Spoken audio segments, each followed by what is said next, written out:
की बड़ी खबर आ रही है कासगंज से, जहां मूर्ति स्थापना रुकवाने गई पुलिस टीम पर हमला किया गया। हमले में सहावर थाना प्रभारी राजकुमार घायल हो गए। विवादित जगह पर गौतम बुद्ध की मूर्ति की स्थापना हो रही थी। विवादित जगह पर स्थापना रुकवाने गई थी पुलिस और राजस्व की टीम, लेकिन इस दौरान पुलिस टीम को देखकर ग्रामीणों ने पथराव शुरू कर दिया।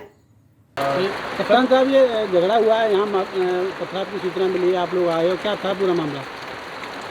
देखिए, ये हमारे जो ताना सहावर क्षेत्र में सादिकपुर गांव है, वहाँ एक विवादित स्थल है दो व्यक्तियों के बीच में, एक अनिल और देवेंद्र के बीच। उस स्थल में कुछ लोग जो है वहाँ पे एक बुद्ध प्रतिमा लगाना चाह रहे थे, जिनका कुछ परमिशन नहीं है। जब ये हमें इन्फॉर्मेशन मिला है कल, तो ऐसे सीओ और एसडीएम ने खुद इसको संज्ञान लेकर यहाँ पर अपने सक्षम अधिकारी को भेजा और उनको क्लियरली बताया भी गया कि ऐसा कोई बिना परमिशन से नहीं करेंगे।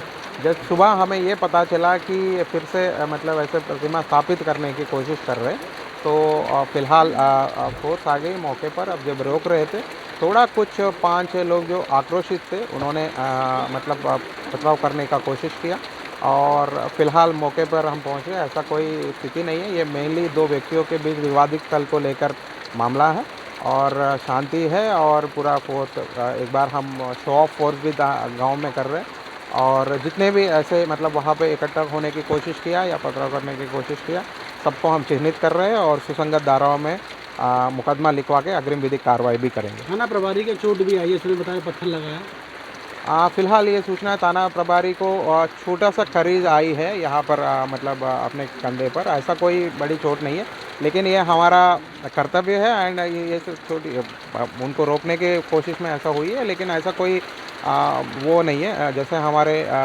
उच्च अधिकारी लोग और हमारे डीजीपी साहब कहते हैं, हमारा कर्तव्य है कि ऐसे मामले में जाए और रोके। उस समय पे थोड़ा सा करेज कंधे पे आई है, ऐसा कोई मामला नहीं। खबर आ रही है इंदौर से, जहां आगामी त्योहार एवं कानून व्यवस्था की अप्रिय स्थिति में पुलिस बलवा ड्रिल सामग्री से सुसज्जित होकर हर स्थिति से निपटने के लिए तैयार हो रही है। इसी के मद्देनजर रखते हुए पुलिस आयुक्त नगरीय इंदौर श्री हरि नारायण चारी मिश्र के निर्देशानुसार अति पुलिस आयुक्त श्री मनीष कपूरिया एवं अति पुलिस आयुक्त अपराध मुख्यालय श्री राजेश हिंगणकर के दिशा निर्देशन में आज रक्षित केंद्र इंदौर में बलवा ड्रिल का आयोजन किया गया। एडवांस करो, राइफल पार्टी एडवांस, लीडर का आदेश, एडवांस करो, आगे बार आगे सुनिए क्या बोल रहा हूं, एडवांस करना आगे, राइफल पार्टी के बार और झटका लो, जाके आगे एडवांस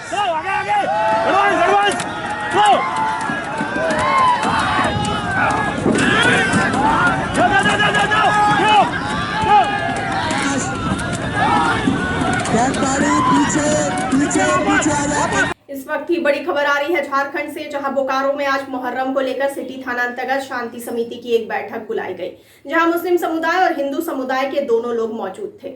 वहीं दोनों समुदाय के लोगों ने अपनी अपनी बातों को सिटी डीएसपी के सामने रखा। वहीं सिटी डीएसपी ने कहा कि मुहर्रम के पर्व को लेकर लोगों से अपील की जा रही है कि शांतिपूर्वक यह पर्व मनाएं, और उन्होंने ये भी कहा कि इस बार के मुहर्रम में रैली में हुड़दंग मचाने वाले और सोशल मीडिया पर कड़ी नजर रखी जाएगी। 2022 में मुहर्रम का जो त्यौहार आने वाला है, जो इस बार कोविड के बाद लगातार 2 वर्ष तक मुहर्रम का जुलूस नहीं निकला था। इस बार सभी लाइसेंसधारी और जो कमेटी है उन लोगों ने इच्छा जताई है कि हम लोग शांतिपूर्ण तरीके से अपना जुलूस निकालेंगे। इसी उद्देश्य से यहाँ बीएस सिटी थाना में शांति समिति की बैठक आयोजित की गई थी, जिसमें शांति समिति के सदस्य, सभी मुहर्रम कमेटी के लाइसेंसधारी लोग और अन्य गण्यमान्य व्यक्ति लोग यहाँ पे उपस्थित हुए थे। और इसमें सभी की सहमति है कि इस बार भी मुहर्रम की जो जुलूस है वो बहुत शांतिपूर्ण तरीके से मनाई जाएगी, और जो भी छोटी मोटी ज़रूरत है वो प्रशासन की ओर से जो मिलती है वो हम लोग आश्वासन दिए हैं कि इस बार भी दी जाएगी। और प्रशासन भी पूरी तरीके से इस बार तैयारी कर रही है कि किस प्रकार से इस मुहर्रम का जुलूस पूरे शांतिपूर्ण तरीके से पूरे बोकारो में निकले और उसका आयोजन हो। और जिसमें कि सभी कमेटी के मेंबर्स ने अपना सहमति भी दिया है कि हम लोग इसका जो भी सरकार के गाइडलाइन है उसका अक्षरशः अनुपालन करेंगे।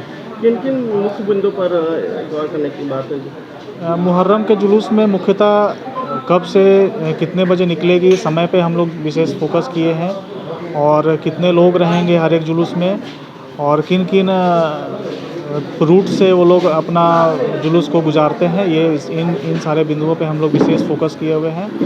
और जो लाइट्स की क्या व्यवस्था रहेगी और जो जुलूस है वो कहाँ से निकलती है और कहाँ पे जाके समाप्त होती है, इन सारे बिंदुओं पे हम लोगों ने चर्चा की है। बाइक रैली जो निकाला जाता है इसके बाद क्या बाइक रैली या डीजे बात पर रोक? यहाँ जो BH सिटी थाना क्षेत्र में जितने भी लाइसेंसधारी आयोजक हैं वो बोल रहे हैं कि हम लोग पूर्व से डीजे का उपयोग नहीं करते थे, इस बार भी डीजे का उपयोग नहीं करेंगे।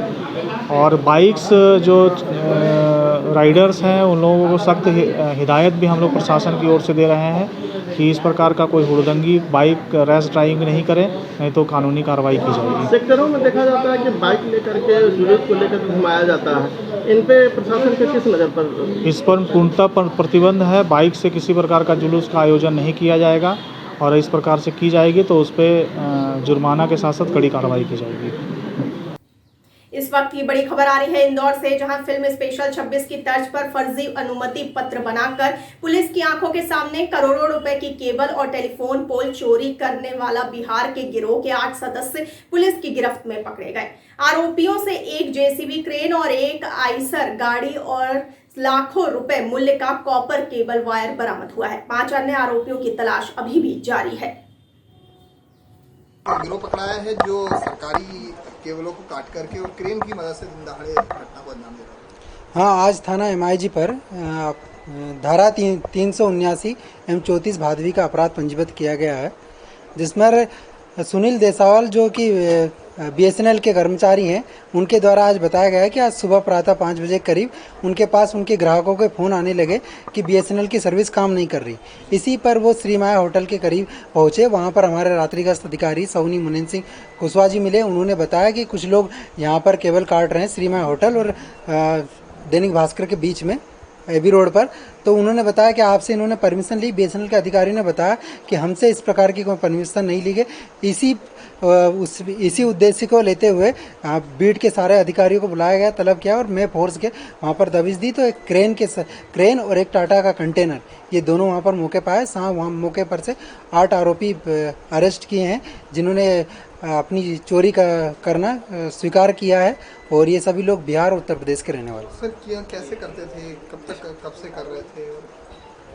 अभी प्रकरण पंजीबद्ध किया है, अरेस्टिंग हुई है, पुलिस रिमांड लिया जाकर प्रकरण में और अनुसंधान किया जाएगा। अभी प्रथम दृष्टया यही पाया है कि वो लोग एक नगर निगम के कर्मचारी के तौर पर एक बने रहते थे ताकि रात में कोई पूछे ना, और वैसे ही वो जैकेट वैकेट लाइट इंस्ट्रूमेंट रखते थे ताकि कोई पूछे तो ये बताते रहे कि सर हम जो भी अपना प्रगति कोई भी कार्य है डाइवर्सन वाला या गटर साफ करने वाला वो हम काम कर रहे हैं। सर कितने केबल इन्होंने काटी है और क्या उसकी मूल कीमत?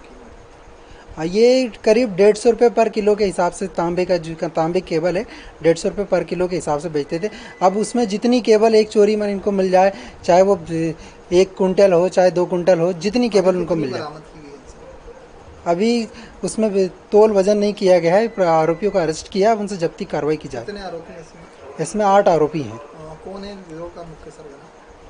गिरोह का मुख्य सरगना अभी इन्हीं लोगों में आपस में एक दूसरे को बता रहे हैं, लेकिन कोई और भी हो सकता है, जिसके संबंध में पुलिस रिमांड लिया जाकर उसमें वैधानिक कार्रवाई की जाए। अभी कितने लोग फरार चल रहे हैं? अभी इसमें 8 लोग अरेस्ट हुए हैं और अन्य के बारे में भी पूछताछ चल रही है। उनके मेमोरेंडम के बेस पर आरोपी बढ़ाए जाएंगे। ये क्रेन और ये कहाँ से लाए थे? ये क्रेन इन लोगों ने यहीं पर खुड़ेल के निवासी है जिनसे किराए पर ली थी इन्होंने, और बाकी कंटेनर ये हरियाणा का कंटेनर है जो ये किसी को झांसे में देकर लेकर आए थे। और कुछ इनसे पूछताछ अभी विस्तृत पूछताछ नहीं हो पाई है, वो पुलिस रिमांड के पश्चात हो पाई। तो ये थी इस वक्त की बड़ी खबर। आगे खबरों के लिए बने रहिए TTN 24 के साथ। मुझे दीजिए इजाजत, नमस्कार।